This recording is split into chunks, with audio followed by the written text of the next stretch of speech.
Over the weekend, Kaduna State Governor Uba Sani made a revelation at a town hall meeting that the immediate past administration of Nasir El-Rufai left $587 million, 85 billion naira debt, and 115 contractual liabilities, making it impossible for the state to pay salaries.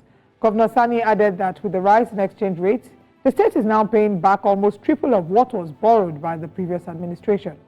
He, however, stated that despite the debt inherited, his administration had not borrowed a single kobo in the last 9 months, I beg your pardon. Well, following this announcement, the Socio-Economic Rights and Accountability Project, SERAP, has issued a one-week ultimatum to Nigeria's 36 state governors and the Minister of the Federal Capital Territory, Abuja, Mr. Nyesom Wike, to account for loan agreements and spending details of some 5.9 trillion naira and $4.6 billion loans obtained by the estates and the FCT, including the locations of the projects executed with the loans. Joining us this morning, first, we do have Kolawole Oluwadare, is the Deputy Director, SERAP. He joins us online, virtually. Good morning, and thank you so much for being here this morning. Good morning. Thank you very much for having me here. Okay, and we'll also have joining us Mr. Emeka Madunagu, who is a publisher, Metro Star newspaper. He's also, of course, followed this story closely. So that gives us a complete look of all of these entire stories coming from SERAP and the borrowings and the likes. But first off, let's start off with Mr. Kolawole Oluwadare, Deputy Director, SERAP. Now, you've sued, or better still, you've told the government that they need to speak up and come out with proof. I like to put it that way, because you're giving them an ultimatum. Tell us, how possible do you think the government would respond to this ultimatum that you have indeed put forward? Thank you very much. By possibility, by how possible that you've asked, you would be referring to factual circumstances, perhaps based on antecedents of the Nigerian government, including the president.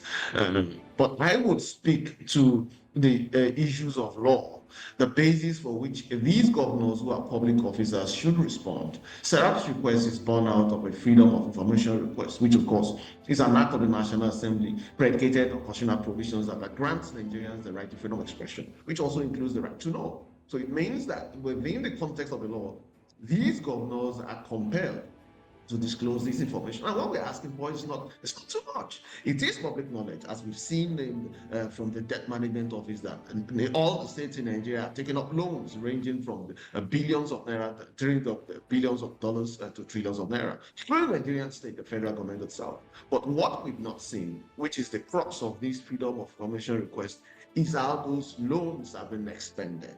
And that is why we're asking these questions. And under the Freedom of Information Act, a public institution has 7 days to respond to such request. It's very simple, really. How are these loans been spent? Where are the projects for which they've been spent? Who are the beneficiaries? And who are the contractors? And what is the stage of such constructions or infra projects on which these loans have been spent? It's just part of the transparency and accountability mechanism that every Nigerian, across all political divides, tribes, and religion, should naturally be interested in. I see no reason why they wouldn't respond to this. Okay, everyone should be interested in it. Everyone needs to be involved. Let me speak to our in-house guest, Mr. Madunagu. I mean, you've also followed through some of these stories of constructions and so on and so forth being done neither here nor there. Kind of like coincides with the last conversation we had in the newspaper review about things being constructed, projects being commissioned and not commissioned yet, even though they were approved. Can you tell us very closely, how possible is it for Nigerians to ensure that they can hold the government accountable when it comes to projects like these? Yeah, thank you very much. What SERAP is doing, in line with his civic responsibility as a responsible member of the society, and then it also behoves on Nigerians as citizens and through CSOs to ask questions, not just to take things hook, line, and sinker. The media also has a responsibility to go through its archives and follow up on what had been reported in the past. That is one of the things we were taught as journalists that, follow-up is very important. You don't just report a story. Okay, you keep a notebook, and then maybe some months after you go back to that story to see, okay, what has come out of it. So definitely, the borrowings by these governors have become worrisome because you're not seeing the impact on the citizens. The governors keep telling you they're doing roads, they're doing bridges. They keep, building roads, bridges. They keep telling you they're going to build airports and all of this. And too often you find out that these are just funnels for money laundering, for looting the treasury, and diverting the nation's scarce resources. And in a time like this, where things, are so difficult for the average Nigerian citizen, you would expect that the governors would have serious plans, for alleviating the sufferings, alleviating the plight of the people. But you still see the governors living in opulence. You still see the governors carrying on as if, nothing is happening. And so what it means is that everybody now blames the central government. Everybody expects that the central government can solve all problems. Whereas you see with the removal of fuel subsidy, according to records from the government, more money has accrued to the states.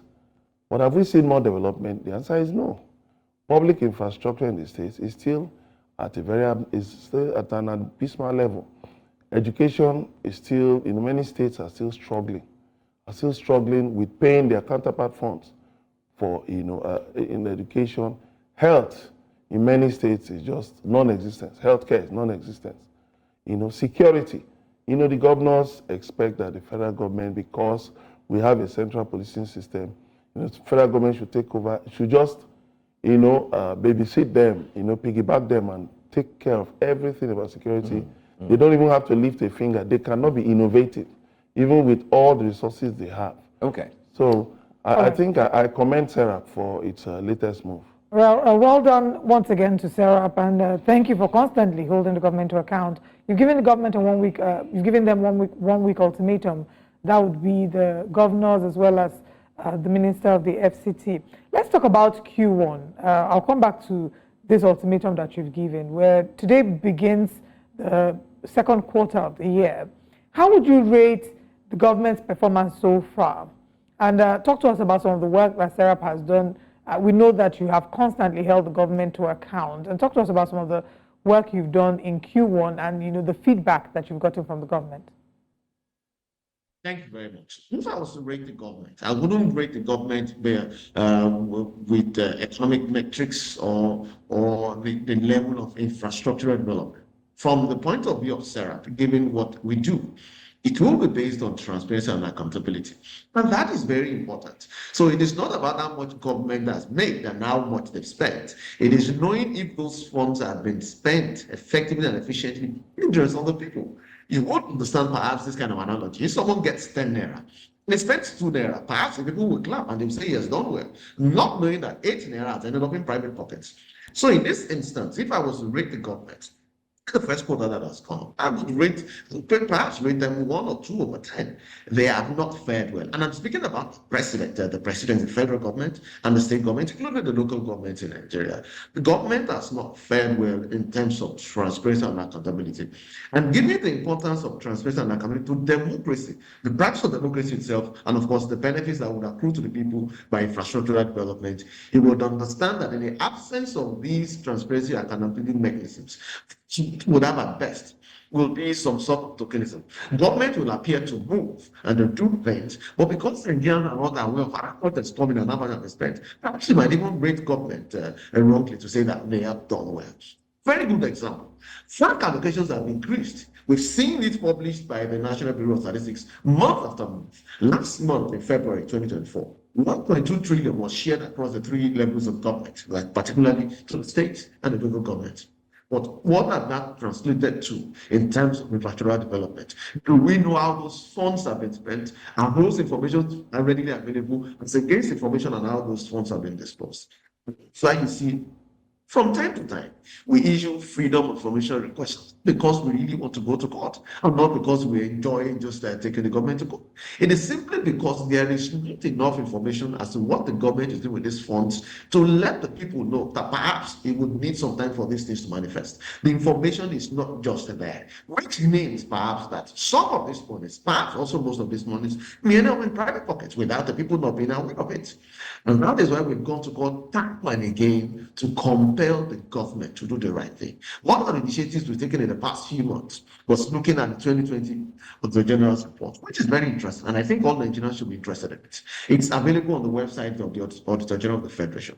And what the Auditor General does annually is to look at the inflows and the outflows, that is the income and expenditures of all government agencies, federal government agencies, and match the records of what have come in and what have been spent. And the Auditor General in the 2022 report, like he has done for more than 10 years, he raised the alarm that trillions of naira cannot just be accounted for. It's all arms of government, including judiciary. And this is worrisome. And that means for a government that is saying it is cash strapped, that's begging Nigerians to keep the faith that things get better, a lot of money has slipped into the cracks and nothing's been done about it. What issue of pension to state governments, to state governors and deputy governors? What about the issue of security? The list goes on and on. Bottom line, this administration has also fared well in quarter one in terms of transparency and accountability in adherence to the rule of law. And I really don't see anything that suggests that they are going to do better going forward. Of course, that doesn't mean that Nigerians will give up. We need to continue to have these conversations, empowering Nigerians to demand transparency and accountability, of course, well beyond the narrow prisms of politics, tribe, and religion. All right. Thank you very much for explaining all that and holding the government to account. And I'm going to bring in our in-studio guest to, as quickly as possible, talk to us about the excuse that we keep on seeing in several administrations. Kaduna State, Uba Sani saying that he inherited a huge debt from Nasir El-Rufai. And it's something that we see an excuse that is repeated not just at the state level, but even at the federal level. Does this excuse hold water? And for how long are Nigerians going to keep listening to our leaders as they tell us that they inherited huge debt from the previous administration? Please go ahead, Mr. Meka. Yeah, so early this morning, I went through an article that said that Russia might soon become the only country in the world without a debt, a single debt. That Russia is making efforts to clear its entire debts. How has it done that? Through different measures by which it has consistently brought down its debts. And then the different challenges were listed in that article, and it was very interesting. Yes, Governor Uba Sani coming to tell us that he inherited XYZ from his predecessor. Very nice piece of news, but but that isn't an excuse, because that's not a tenable excuse, because allocations to his state have improved since he took over. It's almost a year. So if he is telling us that, okay, he inherited so these were people who were there. They were on ground defending El-Rufai. I remember one of the debts, was something that was opposed by former Senator Nasir Sani. Right. He opposed it, but what happened? People shouted that no, the governor is on course for development and all of that. And what do we have today? The current governor is saying that those debts have prevented him from paying salaries and all of that. So I think the governor should put on his thinking cap. He should get down to the basics and find innovative ways of managing his state's finances without borrowing more. You see, people, the idea that Nigeria, or the states or local governments can keep borrowing is it's unhelpful. You get to a point, you have to have a threshold whereby you stop borrowing, and you have to take care of your finances. You have to plug leakages and all of that. Curb corruption so that you can reduce your debt and then have enough money to take care of the responsibilities of your administration. All right. Well, this conversation is one that we'll likely have to continue. But then again, finally, in 30 seconds or less, Mr. Kolawole, very, very quickly, if the ultimatum is reached, what next? We would have to go to court because the law empowers us to compel public institutions to disclose information to members of the public. All right. Unfortunately, we would have to go to court. All right. Thank you so much, Mr. Kolawole, for joining us. We always appreciate you anytime you do find time to join us and carry on this conversation on what SERAP is doing. And also, thank you, Mr. Emeka, for also being here with us. Thank you very much. Thank you. All right, we'll go for that quick break. When we come back, it's Which Way Nigeria on a Monday.